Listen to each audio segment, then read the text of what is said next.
Welcome to Order Militaris Radio TV, and we are lifelong Catholics, and what we do is all for free, and for our love of Jesus Christ, and for our Holy Mother, the Church, and will defend our Holy Mother, the Church. We want to touch on this topic that some of you may have seen over at 1 Peter 5 or Kennedy Hall with guests who don't know what they're talking about because they don't have the actual information like we do. One of them that Mr. Kennedy Hall had on was Father Charles Murr, but he names the name of a bishop who said he was there but had information, but neither of the two investigative reporters have anything on him because he wasn't part of the cabal. So now with Brother Alexis, we're going to tell you the real story of the murder of John Paul I. Thank you, AJ, for having me on Order Militaris Radio TV. Your unique apostolate, where we touch on lots of different topics, all in the light of the faith. We're cradle Catholics. We love the Church, and we accept all the teachings of the Magisterium from the beginning until the present time, those that are actually magisterial. Okay, but as AJ in his many programs, we've already explained to you that there's been a lot of corruption in the Vatican a long time, and the Masons have heavily infiltrated it. The culmination of this conflict between Freemasonry and the Catholic clergy in the Vatican has in history reached several climatic points. One was the election of Pius X when Rampolla di Tindaro, Father Murr mispronounces his name, had won the election, but the Emperor of Austria, through a cable that he sent to the Cardinal Archbishop of Krakow, vetoed that election, and they ended up electing Pius X. Sarto is his name, not Sardo, Father Murr, Sarto. And Pius X tried to make peace between the factions, and you'll see through the episcopal ordinations that he is consecrating bishops Rampolla's men, and Rampolla's consecrating bishops his men, which I think was a rather naive thing to do, because a Freemason, when he consecrates someone, might be desecrating them and actually consecrating them with Satan. You don't know what words he's saying. And so Pius X was a great saint, but he didn't really understand how evil Freemasonry is. I think he would have cleaned it out. The battle didn't end there. It went on all throughout the 20th century, and the next point of conflict was the election of John the 23rd, in which there was definitely foreign influence. The election of Paul VI, there was foreign influence. And we're going to discuss today the election of John Paul I, how he becomes Pope. And it's his murder, or you could say his assassination, or as we will reveal, maybe even it should be said his martyrdom at the hands of the Freemasons in the Vatican, which was the climatic moment of conflict before our generation. I say before AJ's generation, I was alive back then. And it's important that we understand what went on and who's responsible and who didn't do what they should do, to strip off all the masks, because the Vatican is now so far out of the proper orbit that Christ would have it in. It's unbelievable, the levels of corruption and dishonesty and lies upon lies upon lies. So we're going to quote two great authors, Paul Williams and David Yallop, who are investigative reporters and who didn't have a limited view from one person like Father Murr, who just knew Archbishop Cardinal Gagnon and a few other clerics like Marini, but a more wide and objective view of things. And I will say, as a Franciscan brother, that it is harder for us, men of God, religious or priests, to admit what's going on in the church than it is for the laity who work or study or investigate criminals, because they know what the criminal is. For us to admit that there's even worse criminals in the church shakes our faith. It shakes our confidence. It strips away the illusions that we have entertained ourselves with throughout our vocations to try to help us get along to the next day from one scandal to another. And these illusions need to be stripped because we will never apply the proper remedies. We will always be living in denial, and we won't be able to stop the scandals before they break out because we'll never solve the cause of the scandals. So Paul VI, he died in August of 1978. I think it was right at the beginning of August. And his body immediately started rotting. It just absolutely stunk so much that people could barely bear it at his funeral. Although other people claim that he smelled like a flower and it was beautiful, beautiful fragrances coming from his coffin. That wasn't true at all. They had to close it early because it stunk so bad. Unfortunately, clergy are willing to lie a lot to cover up what's going on in the Vatican. The lies are really deep. But Paul VI will start out, we should mention, I think, AJ, the level of Masonic infiltration of the church under Paul VI. Yeah. And you'll read some stuff from Williams about who are known Masons. We'll get into that in our next program where we're going to actually read you the list that was given to John Paul I of the Masons are in the church. But just as a rough thing, Paul VI comes from a family of Masons. They've been Masons for generations. The tombstones of his father and mother are covered with Masonic symbols. His mother dies during his pontificate, and he has a Masonic tombstone erected on her grave. He even goes and blesses her grave, which the tombstone's covered with Masonic symbols.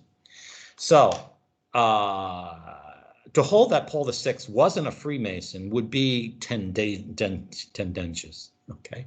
Because I can tell you as a man of God, if your family was Mason and you rejected that and became a monk or a friar or a priest or bishop or the Pope, the last thing you would do, it would be to bless the Masonic symbols on your mother's grave. I'll give you an example. Saint Bernardine of Siena, great saint. He lived in an age where every city in Italy was divided into two political factions and they murdered each other in the streets. And sometimes they called themselves blacks and whites or reds and blues, okay?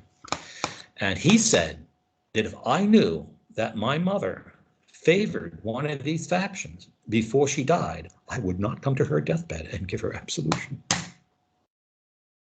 That's a saint, okay? So it's clear that Paul VI either was not a saint or he was a Freemason. But he wasn't the only Freemason in the Vatican. He basically surrounded himself with Freemasons. Who were they, according to the published information that Williams dug up? Yeah, so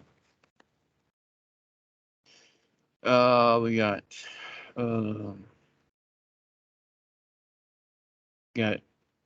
Archbishop Villot, Villot, hello, who was Cardinal- Secretary of State. Yep.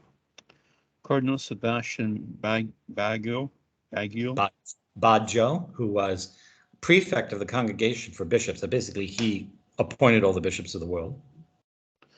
Monsignor Agostino Casaroli. He worked in the Secretary of State. He goes on to become Secretary of State. Cardinal Ugo Poletti. Mm-hmm. Monsignor Pasquale Macci. Who was the private secretary of Paul VI. And Archbishop Paul Marcinkus. Who was the head of the Vatican, who becomes head of who was made head of the Vatican Bank by Paul VI. So that makes pretty much certain. You'd say you could be absolutely morally certain, not forensically certain. Moral certainty is when you look at the probability of the alignment of wills, and forensic certainty is when you have the documents. So we can't say Paul VI documented was a Freemason, but since everyone around was a Freemason and he appointed them, yeah, he's a Freemason. He was 100% Freemason, and that means he was not, like Father Murr says, a good man with honest intentions. He was an absolute evil bleep who intended to destroy the church. And that probably explains why Bonini, also a Freemason, was given the duty to destroy the liturgy. Mhm. So if there's anyone out there who still thinks Vatican II is worth anything, you blaspheme the living God. If you think a council inspired by the Holy Spirit would have been the occasion of the election of a Freemason and a Satanist to the Apostolic See, who would then go destroy the church. That would be blaspheming God if you say the Holy Spirit inspired that council. But AJ, who was behind Vatican II? The CIA, Did they think up the whole thing? pretty much. They write out the basic outline? Mm-hmm. Did they pay John the 23rd money to start it? Mm-hmm. And did they manipulate all the media during it? Yep. And did they invent the phrase spirit of the council? Yep. So, and what's the purpose the CIA had with Vatican II and changing Catholic religion? To the destruction of the Catholic faith, to destroy the faith of the people so they become what we have become today. Mm-hmm. Okay. So anyone opposed to that is going to be running into an oncoming train. And this is the tragedy of John Paul I. So we'll get into the conclave election. Paul VI dies. It's a hot summer, August. Rome is so hot in August, the word vacation comes from the fact that Romans vacate the city. And the Sistine Chapel is not air conditioned. It's like 110 there. The Cardinals have to choose someone. So what was going on, AJ? So the only ecclesiastical purpose for this is Cardinal Cody now from Chicago. He goes to Krakow to cultivate what he was interested in, a dark horse candidacy for the papacy.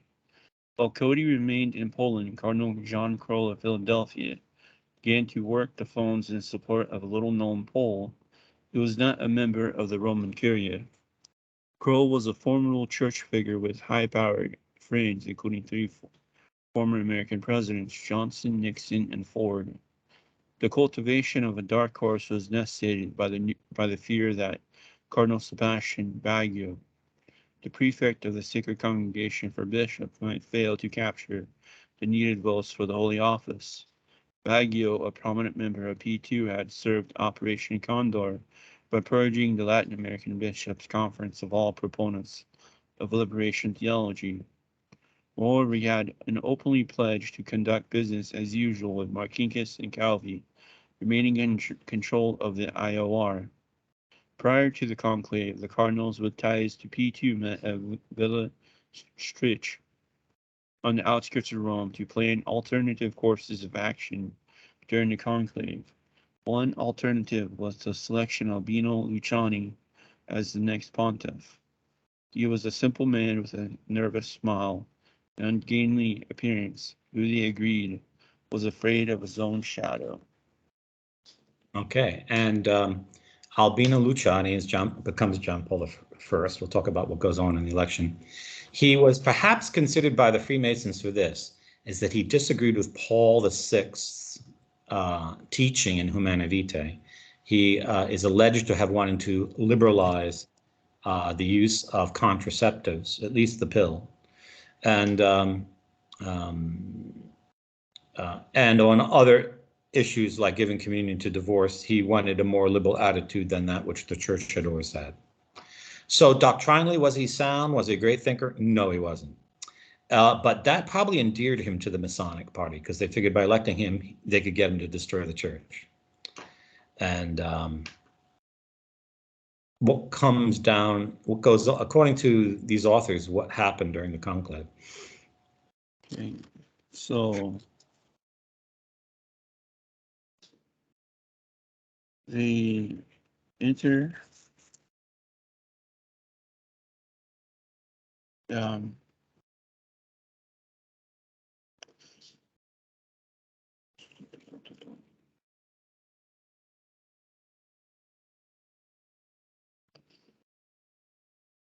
so the left wing sought a pope who understood and related the church to the poor, a pope who would rule in a democratic manner, acknowledged that his bishops should influenced the direction in which the church moved. They yearned for a John the 23rd, while the right wing longed for a Pius the 12th. In the middle were men grappling with both points of view, attempting to go backward and forward simultaneously. There was also Albino Luciani, a man with simplicity that is rarely given to a person of such high intelligence, a simplicity that sprang from a sophisticated and complex mind. He saw his task as the need to acknowledge the unfulfilled aspirations of the Third World, hence his decision to vote for the Archbishop of Fortaleza, Brazil, Alceu Lorscheider, a man with glittering intellectual gifts who knew all about the problems of the poor. To elect a man as Pope would be an inspired choice with or without the aid of the Holy Spirit. Giovanni Benelli, Leon Joseph Suens had an equally inspired choice. Before the conclave, Benelli had watched with very amusement when media speculation identified him as possible Pope. He had remained silent when subjected to snide attacks by curricle cardinals, such as Pericles Velesi, an administrator of the patrimony of the Holy See, who said of him, his vote will go only to himself. So Benelli was a leading candidate in the conclave. Who were the other two candidates? So we mentioned Baggio was a candidate. Benelli was a candidate, and Cardinal Siri. Mm-hmm. I don't know. Does Williams or Yallop say anything about Cardinal Siri? Yallop probably bashes him. Cardinal Siri probably would have been the best candidate, known for his holiness, orthodoxy, love for tradition, great learning. He was Archbishop of Genoa, but he was a Rampolla. Most people don't know he was a Rampolla bishop. And the controversy among the cardinals in the last century, and even to this day, is between the Rampolla and the non-Rampolla. So he's like the conservative faction of the Rampollas. But Bergoglio, Pope Francis, is a Rampolla faction bishop. So on Saturday morning, August 26th, after they had celebrated Mass and had breakfast, the cardinals walked to their allotted chairs in the Sistine Chapel. The rules urged that each cardinal disguise his handwriting on the voting card, which was so designed that when folded into it was reduced in size to about 1 inch. After scrutineers were appointed to check the votes, 3 more cardinals were appointed to scrutinize the scrutinizers. The 2/3 plus 1 was Pope Paul's safeguard against the cardinal voting for himself. Eventually, with the temperature as well as the tension mounting, the first ballot began. After the ballot cards had been counted, checked again, and then checked for a third time, to make sure that no cardinal had voted twice, the cards were then carefully threaded together, recounted, rechecked, and placed in a designated box for the subsequent burning. The voting in the first ballot produced the following result: Siri, 25 votes; Luciani, 23; Pignoli, 18; Lorschreider, 12 votes; Baggio, 9. Okay. Who was the second guy? The third guy? Pignoli. How do you spell that? Pignedoli.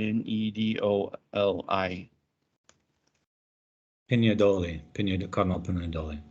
Okay, so the first thing you might object to is you can't possibly know what the votes are because papal secret, people don't talk, but people do talk after the years pass.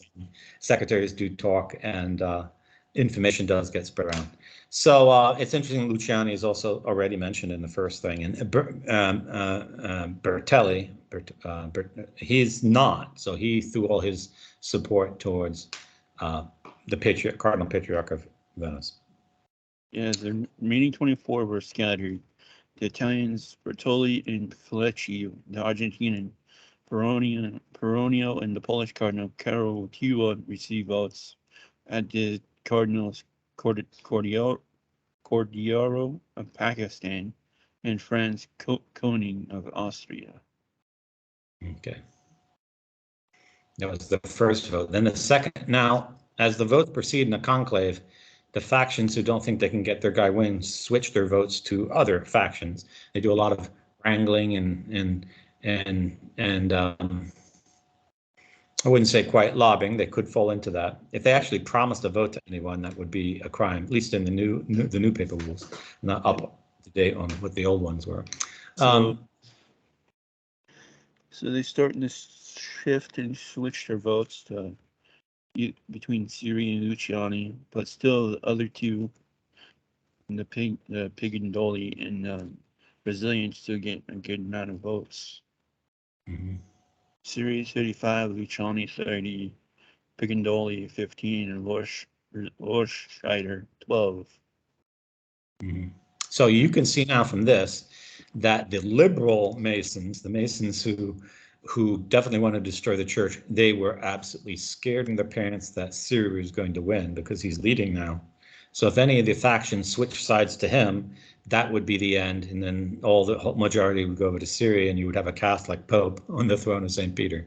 So they had to convince the two smaller factions to throw the votes to Luciani to at least get someone who's opposed to Humana Vitae in there, because the population control agenda was the chief thing they had to achieve as part of their globalist for their globalist masters. Okay. Then the third ballot would be crucial.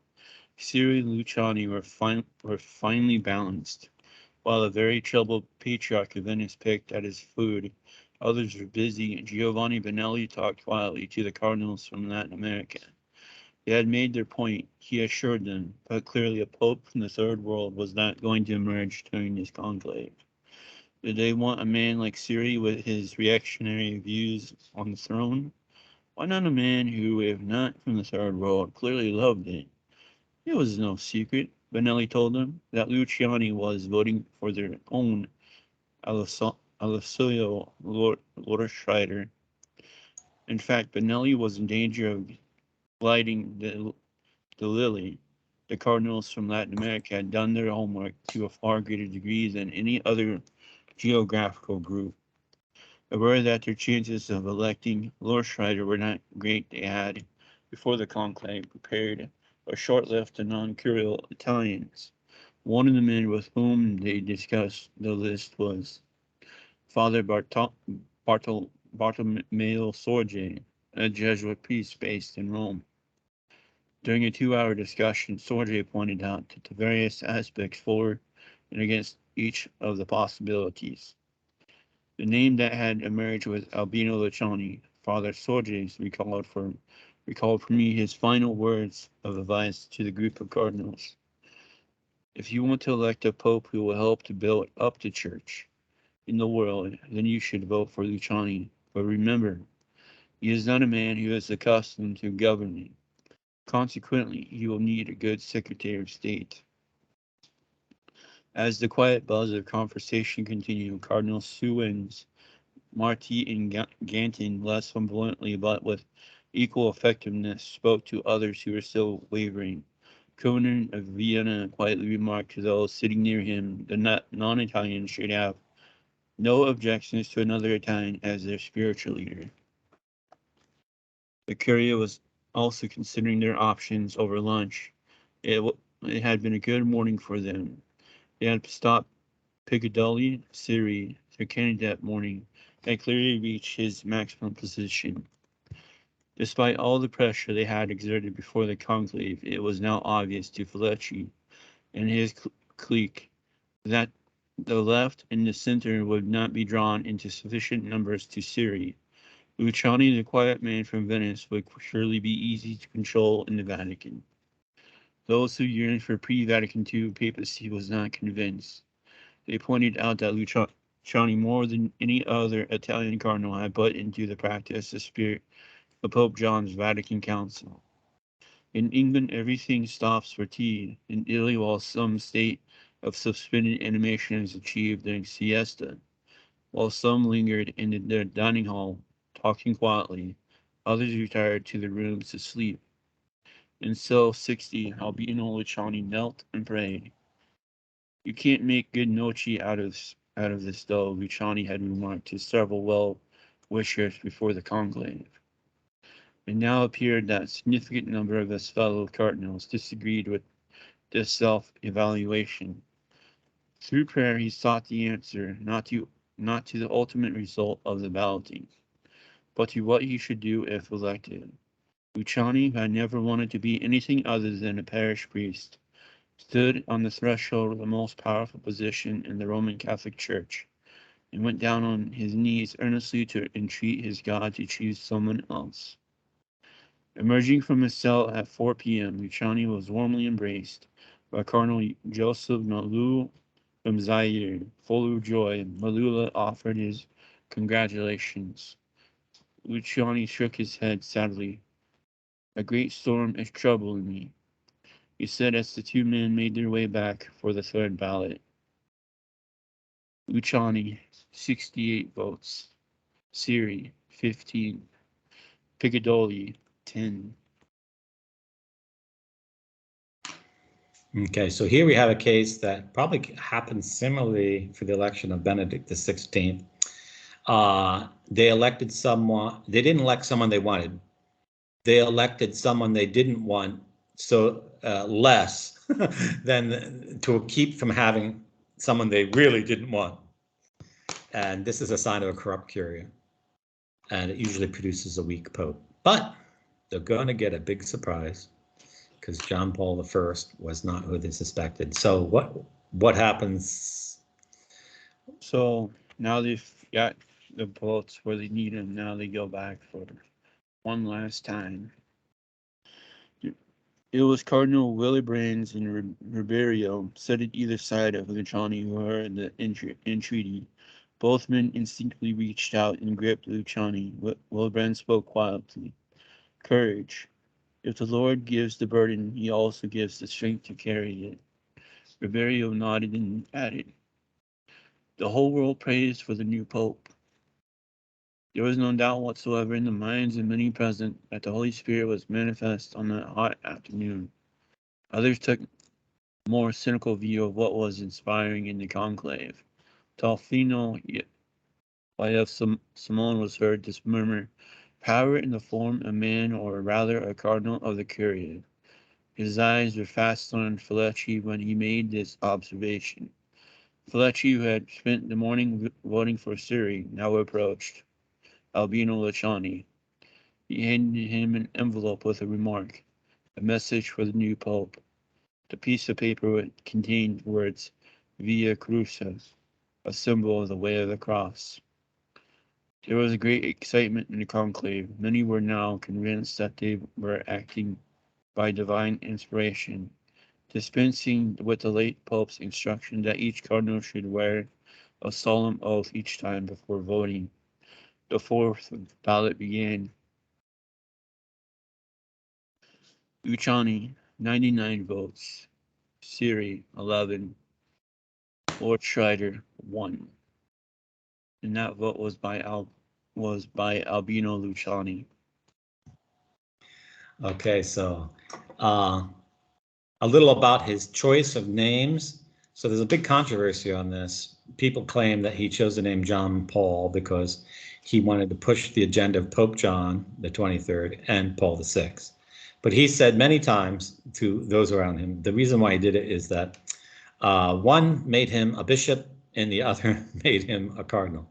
And it was merely out of that kind of personal gratitude to the man that he took, John Paul I. Though he was an ardent proponent of Vatican II, and he even changed his mind on several points, like on religious liberty. And so was he a deep thinker? Did he really know the faith? Had he read the fathers of the church? Had he studied scholastic authority? No, and no.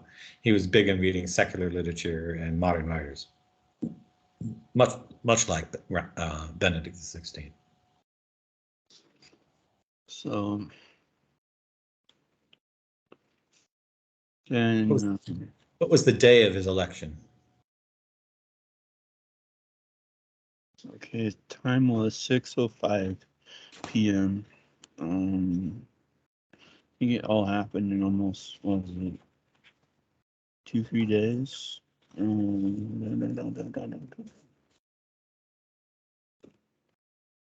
Don't know. Doesn't say.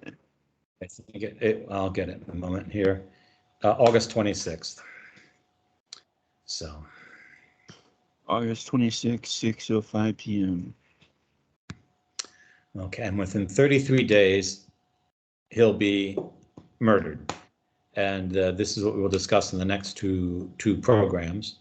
Our next program, we're going to discuss what happened on like around September 12th, when a copy of the L'Osservatore Politico ends up in the hands of Pope John Paul I, and he sees a list of like 120 Freemasons who work not entirely in the Vatican, but most of them worked in the Vatican. Yeah. And we already covered the Vatican Bank thing. What was one reason why maybe the cardinals outside of the Roman Curia wanted him Pope? What had been his position on the Vatican Bank? That you wanted to end the corruption, in all the weird finances and how it wasn't being used to help the church in the diocese and everything. And he's like, and he then learned about what it was really used for, and he's like, okay. Yeah. If you could say that John Paul I had any fault, he didn't realize that Masons are much more evil than they appear. They're capable of anything. And though a pope might have all authority, that doesn't mean he's in control of all the forces in the Vatican.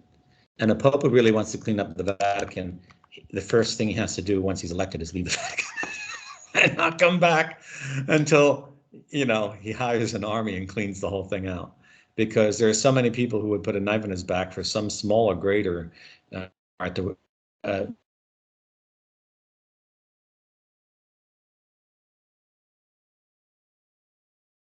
Let's see what happens here. Here we go.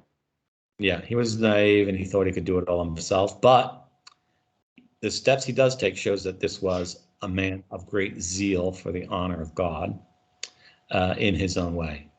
And if there's any pope since Pius X who perhaps should be canonized, it's not any of the ones they canonized. It's this man. And we will show that in our subsequent programs. And I don't know if AJ, you have a copy of your second class relic of John Paul I there. I know you said you keep it near your computer. You can show it to everyone, and then we'll. Sorry, this one's a little beat up. We had horrible storms here, but it pretty much survived. We have a piece of his casket when he was cardinal. Mm-hmm.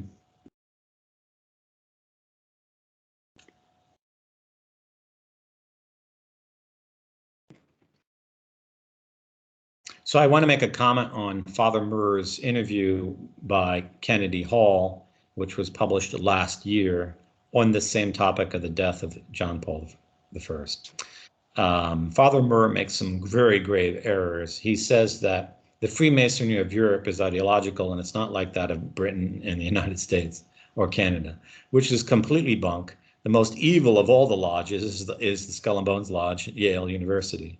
It may not appear to be ideologic because it has no loyalty to ideology, but it is even more satanic than the others. And you cannot pretend that any Masonic government is going to be your friend as the Pope. And the other thing he says is that Paul VI was a good man. If you appoint Masons all around you and you do nothing to clean that up, you can't say that's good. You want to change the liturgy that's always been come down from the apostles, and you think you can do better. That is just diabolic pride. You're not a good man. Okay. Mm-hmm. So Father Murr is extremely confused on the nature of virtue, and people who act that way are not to be trusted. It is just a sin against prudence to trust a Freemason, no matter what grade he is or how friendly he is, because they're a member of a lodge that is pledged to betray you as a Catholic. And everything is mere theater to these people. And John Paul II tried to break through the theatrical curtains. He found out what was really behind it. And nothing has been done since that to clean up the Vatican. Yeah. I mean, how much more are you going to listen to these folks, everybody? All they're doing is rehashing the same old talking points. And these books have been out there since the 70s, 80s, 90s, and early 2000s. with the real information. And it guides you to where the list of the P2 members are, the Vatican Masons are. Yet you keep going back and saying, "Oh, what a wonderful interview! What a wonderful interview! I'm gonna buy Father Murr's books or whatever." You're all Yeah,